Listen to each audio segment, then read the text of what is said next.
Hyperlite 2022 Boat Basics. So you're not an experienced retailer, you're new to us, and we want to make sure that you have the right tech to sell the right board to the right customer. So what are the basics of the boat boards? There's three main things. You've got core, you've got size, and then you've got rocker.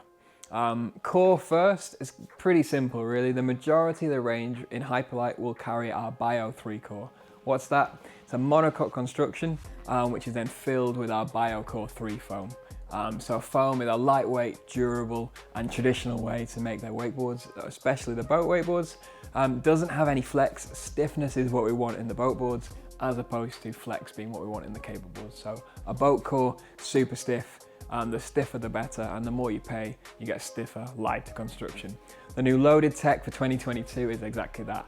A CNC machine piece of super lightweight and super stiff foam that will just give that ultimate pop off the water.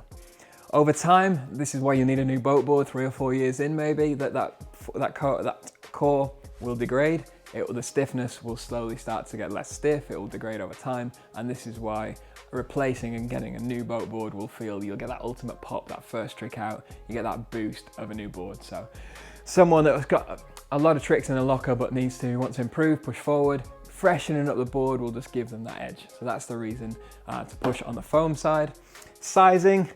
Sizing up is big on cable, and it's growing in the boat side. Why? A bigger board is just an easier landing, there's more surface area to pop, and in general, you can have as much control with more surface area. So something like this in the Murray 150, a growingly popular size, whereas before 139 or maybe 144, you're now looking at 44 and 50 as your preferable sizes. And boat boards coming in from everything from the kids at a 120 all the way up to this at a 155, so quite a varied range, something for everyone. In the ladies collection, the sizing is generally similar, but the core would just generally be a bit softer in our ladies core system.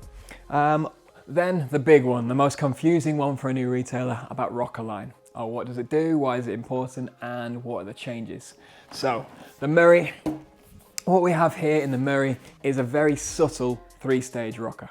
And what does that mean? The subtle 3-stage is basically a flat section across the bottom, and then it bends up at the tip and the tail. By subtle, it means that the blend is very, very slight. That angle where it changes is very slight. So you've still got a curvature across this middle section and then curvature again on the tip and the tail, but you have got this blend, and that's what the subtle 3-stage rocker means. What are the benefits of a 3-stage? Well, the 3-stage gives you, right in the middle, it gives you this sweet spot. Hit the sweet spot and you fly, miss the sweet spot, you fly a little less. So you've not got the consistency with a 3-stage that you might get with a continuous rocker, but you've got the potential for a bigger boost off the wake. So basically more risk, more reward, and maybe the 3-stage could be considered a more old school way to do it. Some of the older designs might do this a more traditional way to have a core and to have a rocker line. The different way to do it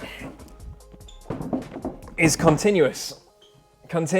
So Rusty's board, a little bit newer, a little bit fresher. What do you have here? This one is called an Abrupt Continuous. So it's abrupt in the way that it can sharpen in its continuous nature, getting quite similar to a 3-stage when you get super aggressive on a continuous.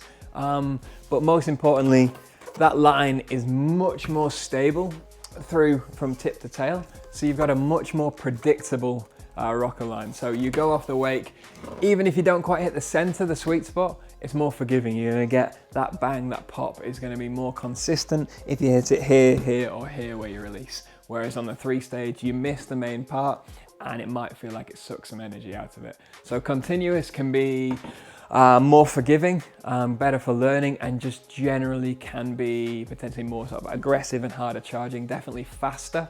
A continuous rocker being faster and a 3-stage rocker being slower. So those are the differences.